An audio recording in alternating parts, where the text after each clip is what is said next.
Ce soir, aux Nouvelles nationales d'APTN, les réactions du rapport du BAP au sujet du projet GNL Québec. Budget Québec 2021-2022.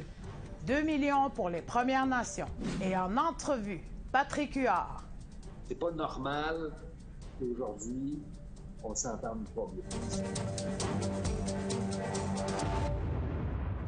Bonjour. Je suis Sylvie Ambroise. Bienvenue aux Nouvelles nationales d'APTN. Un rapport de consultation longtemps attendu sur une possible conduite de gaz naturel au Québec a été publié récemment. Et il constate que le projet GNL Québec présente plus de risques que de bénéfices. Voici un reportage que j'ai réalisé avec Lindsay Richardson.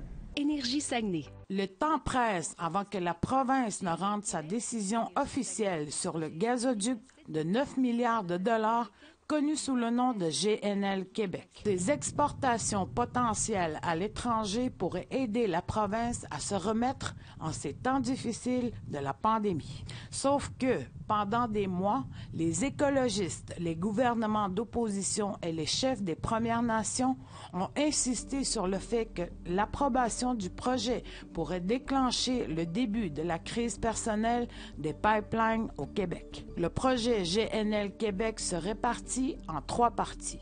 Un pipeline de gaz près de 800 km qui traverserait de l'Ontario jusqu'à la région du Saguenay. Il y a des projets de construction d'une usine de liquéfaction de gaz, puis à l'aide d'un nouveau terminal d'expédition, le produit serait exporté vers les marchés internationaux comme l'Europe et l'Asie. Récemment, un rapport final de consultation du BAP concernant spécifiquement l'usine de transformation qualifie ce projet de division sociale. Par communiqué, GNL commente la sortie du rapport du BAP. Et nous sommes toujours convaincus que notre projet peut faire une différence à l'échelle mondiale et qui fait partie d'un ensemble de solutions qui vont permettre au Québec, au Canada et au monde de réussir cette nécessaire lutte contre les changements climatiques. Le gaz naturel est non toxique. Les chefs de projet insistent que l'énergie du gaz est propre.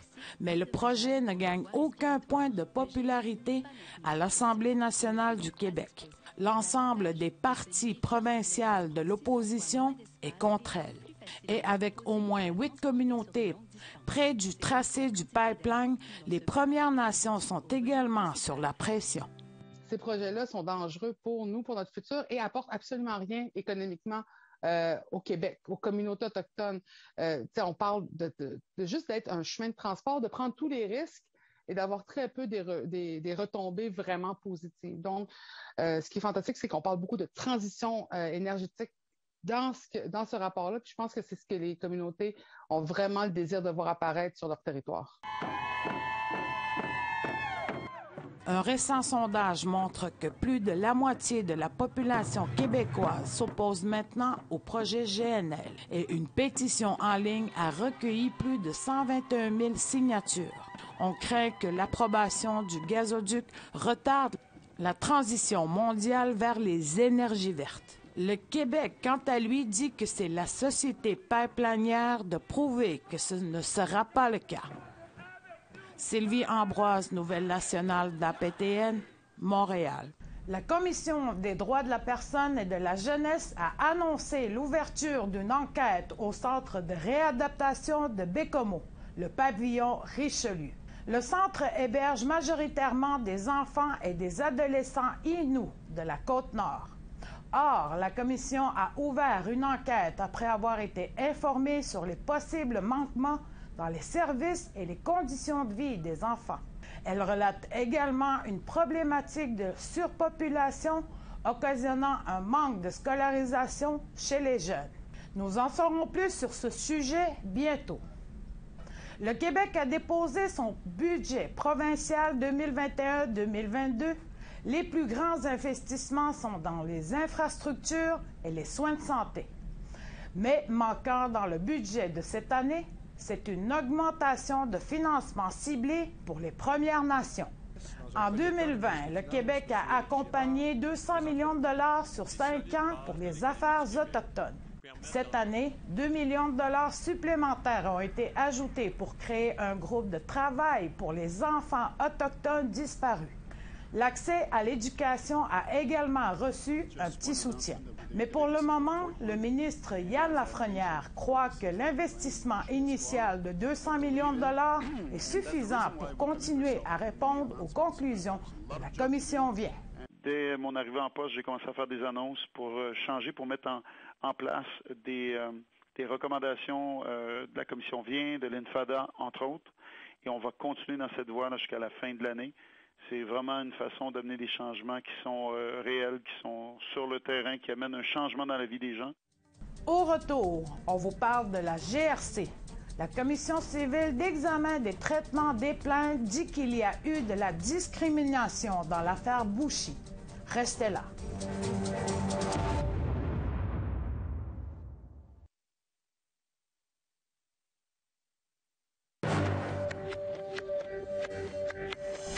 Bienvenue aux Nouvelles nationales d'APTN.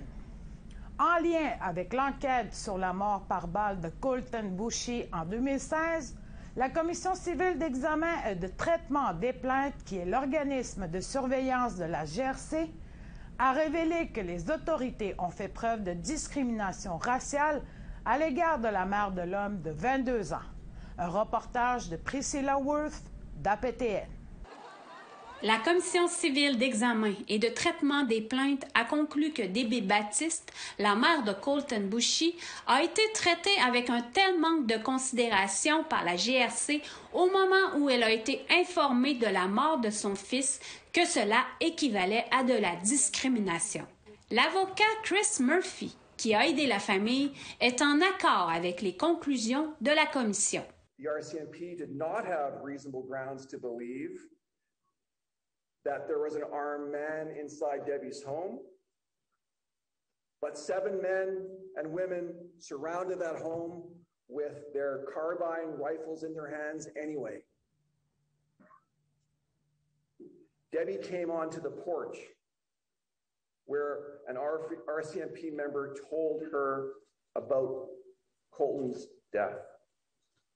She collapsed on the step in grief.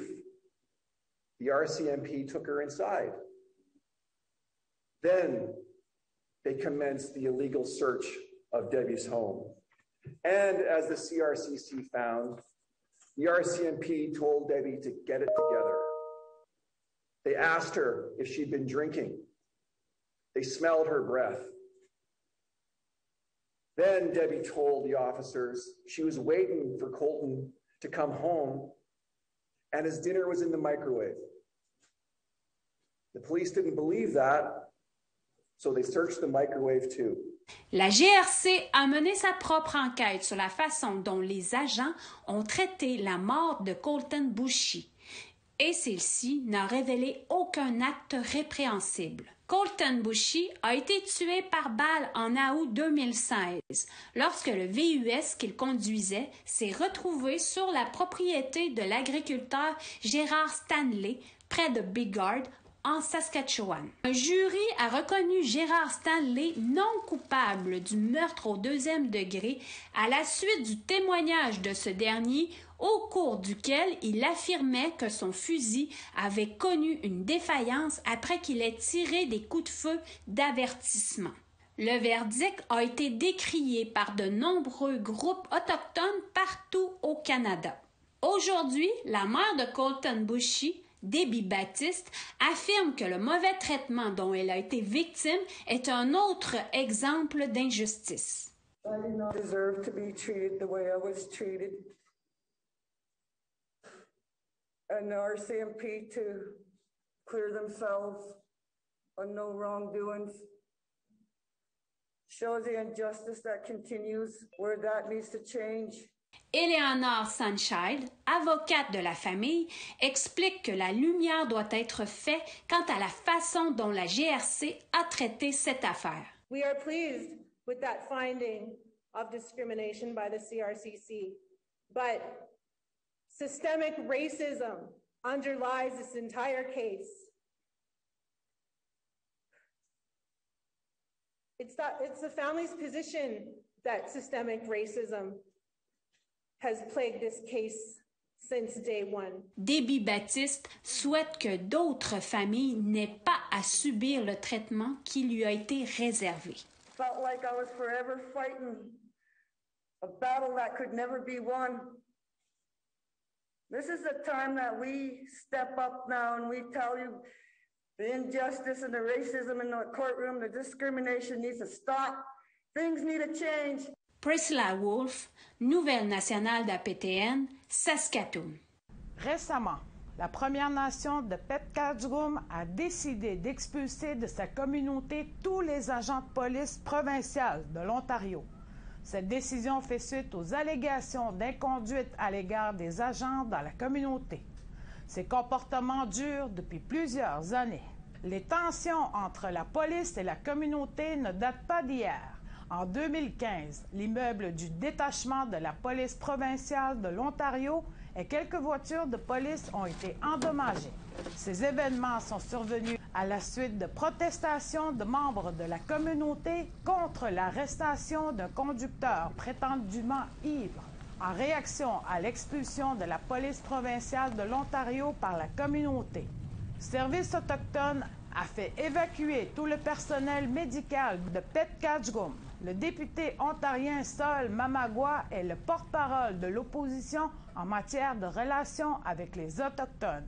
Il affirme que le fait que de priver la communauté éloignée de soins de santé en évoquant des enjeux de sécurité constitue bel et bien de la discrimination. Again, it's racism. It's even though the First Nations officers of the Ontario First Nations policing agreement, they were there. That's enough. And, like that's for them to pull out just because, non-First Nation officers left. Again, that's racism.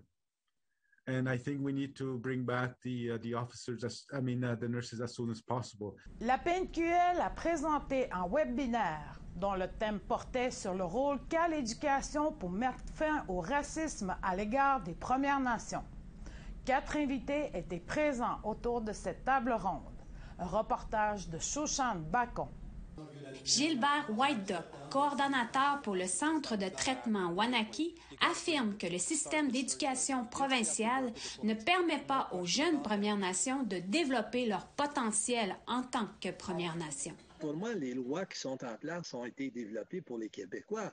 Le système d'éducation québécois, c'est quoi le but? C'est de faire de bons Québécois. Mais nos jeunes et moi, je ne suis pas Québécois. Je ne sais pas. Oui, je vis au Québec. Oui, je vis au Canada. Il y a des lois. Quand j'embarque sur le chemin, je ne conduis pas sur le côté gauche. J'accepte certaines choses. Mais je suis Anishinaabe. Le taux de décrochage parmi les Premières Nations est très élevé. Whiteduck ajoute que les communautés et les institutions doivent s'unir pour trouver des solutions concernant les enjeux qui touchent les étudiants autochtones. C'est sûr que les commissions scolaires, toutes les formations ne sont pas en place. Il y en a quelques-unes qui essayent de faire des choses. C'est là que j'appelle ça des patchwork. Il dit également que l'intérêt des commissions scolaires envers les élèves des Premières Nations vient avec l'enveloppe budgétaire que Québec peut offrir pour les étudiants autochtones. Aussitôt que le gouvernement du Québec va dire on a des enveloppes budgétaires parce qu'on sait que vous avez des étudiants Premières Nations, beaucoup d'intérêt. Mais si l'argent diminue, moins d'intérêt. Mais Gilbert Whiteduck s'est questionné en tant qu'aîné sur l'avenir des nations. Et il a vu l'espoir chez les jeunes lors d'une manifestation d'Idle No More. J'ai ressenti l'énergie incroyable. C'est vraiment, ça m'a touché. C'était une énergie que, avec tellement de gens, 3000 personnes et plus. Et puis c'est là, je peux vous dire que c'est là que, d'une certaine façon, je me suis dit que même si le futur va être difficile, que je crois que notre futur est entre de bonnes mains. Shoshan Bacon, nouvelle nationale d'APTN, Wendake, Québec. Après la pause, je vous présente une entrevue que j'ai réalisée avec Patrick Huard et de sa position sur le racisme systémique au Québec. Soyez là.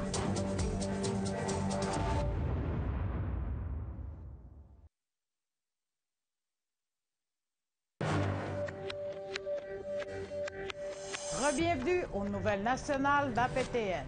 Cette semaine, on reçoit Patrick Huard, humoriste bien connu, animateur et réalisateur.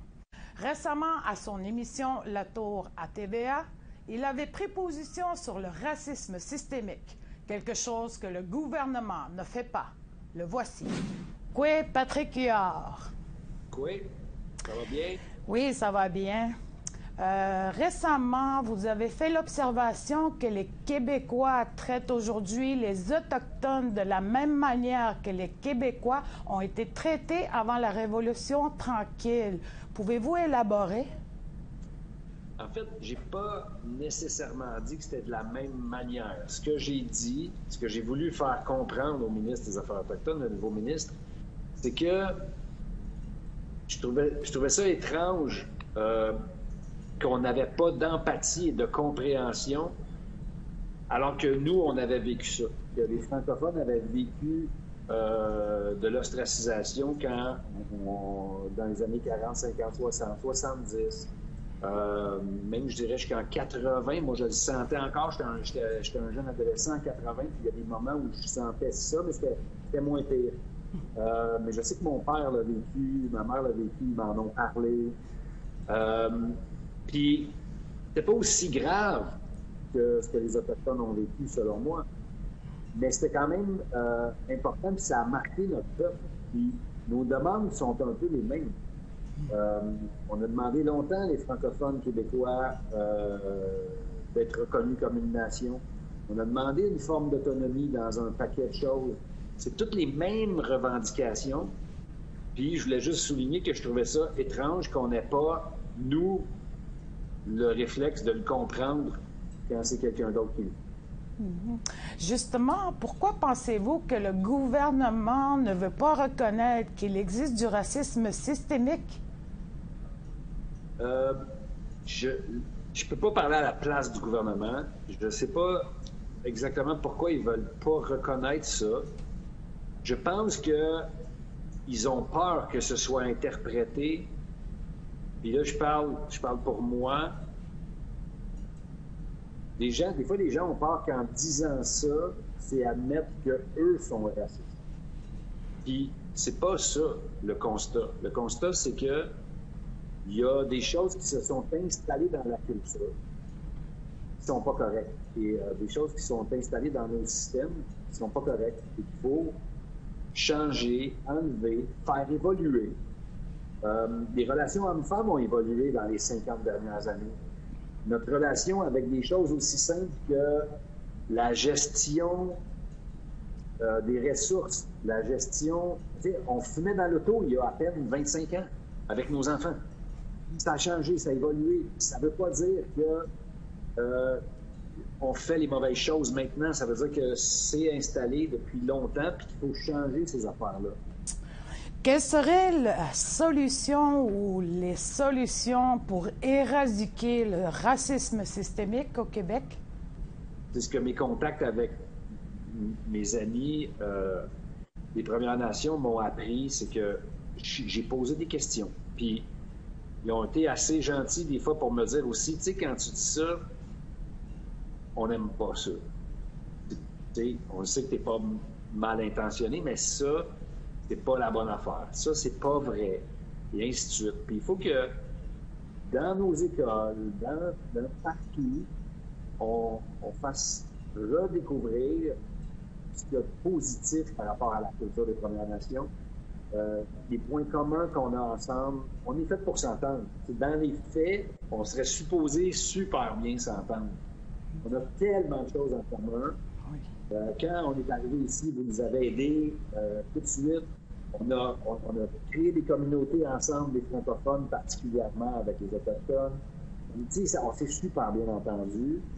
C'est pas normal qu'aujourd'hui, on ne s'entende pas bien. Pour moi, c'est pas normal. Puis ça vient de la peur de perdre quelque chose. Je sais pas. Je sais pas c'est quoi, alors qu'il n'y a rien à perdre. Il y a du territoire en masse pour tout le monde, il y a des ressources pour tout le monde. On est un pays qui a... Puis je le sais que les Québécois ont le cœur gros comme ça. Les Québécois ont le cœur gros de même. Des fois, j'aimerais juste que leur esprit s'ouvre à la même grandeur que leur cœur. C'est juste ça qu'il faut qu'on travaille. Puis ça, ben, c'est en se parlant ensemble. C'est en se parlant, puis en se posant des questions, puis en se disant « Hey, moi, j'ai peur de ça. Hey, moi, j'ai peur de ça. » Des fois, on se rend compte que « Hey, non, t'as pas besoin d'avoir peur. Tu sais, je veux pas ça. » C'est de se tendre la main, puis de trouver nos points communs, puis de bâtir là-dessus, je pense. Bon, encore aujourd'hui, j'entends le mot encore « tribu », alors qu'on devrait entendre « nation ». Exact. Mais tu sais, c'est des termes. C'est des termes, c'est des mots. Puis pour les Québécois, il y en a qui banalisent ça. Mais c'est pas banal. C'est le début de quelque chose. C'est super important. Puis je me rappelle, moi, d'avoir dit à un de mes amis, à un moment donné, tu sais, quand tu parles de moi comme un Blanc, maintenant, ça me fait de la peine. Avant, ça me dérangeait pas, parce que je pensais que les Blancs étaient hot. Mais maintenant que je sais ce que tu penses des Blancs, quand tu me dis Blanc, ça me blesse. Qu'est-ce qui vous a fait vouloir parler de ces enjeux? C'est à force de côtoyer des gens, à force de passer des moments avec eux autres, de m'attacher à eux. Puis, à un moment donné, c'est venu me chercher émotivement. C'est quand j'ai préparé cette émission-là, et d'ailleurs, j'ai beaucoup de respect pour le ministre Lafrenière qui a accepté de venir s'asseoir, de discuter devant tout le monde avec des gens des communautés autochtones. J'ai beaucoup de respect pour ça. J'ai trouvé ça très honorable, en fait. Puis j'ai aimé assister à cette conversation-là, puis ça m'a touché. Puis mon but, c'est... J'ai pas d'autre but que d'essayer de faire ma part pour qu'on vive dans un meilleur monde. C'est tout, là. Moi, je veux juste qu'on soit heureux, tout le monde, qu'on ait du fun. Puis la pandémie nous a fait réfléchir à plein de choses, à se rendre compte qu'on a tous besoin les uns des autres. Mais moi, j'aime ça quand c'est pas juste un T-shirt ou une casquette. C'est vrai qu'on essaye ensemble d'améliorer le monde dans lequel on vit. Puis ce qui m'a bousculé le plus, je crois, émotivement, c'est quand j'ai lu que les pensionnats, le dernier pensionnat a été fermé en 1996. Ça m'a beaucoup... C'est venu me chercher émotivement parce que ma fille est née en 97. Et elle est toute jeune. Fait que c'est seulement 1 an avant la naissance de ma fille, puis je trouve que ça n'a pas d'allure. Je vous remercie beaucoup. Merci beaucoup. Yamé. C'est ce qui conclut le bulletin de nouvelles nationales d'APTN. Retrouvez l'intégrale de l'entrevue de Patrick Huard sur nos réseaux sociaux dès demain. Je suis Sylvie Ambroise. Merci beaucoup d'avoir été des nôtres. Prenez soin de vous. À la semaine prochaine. Yamé.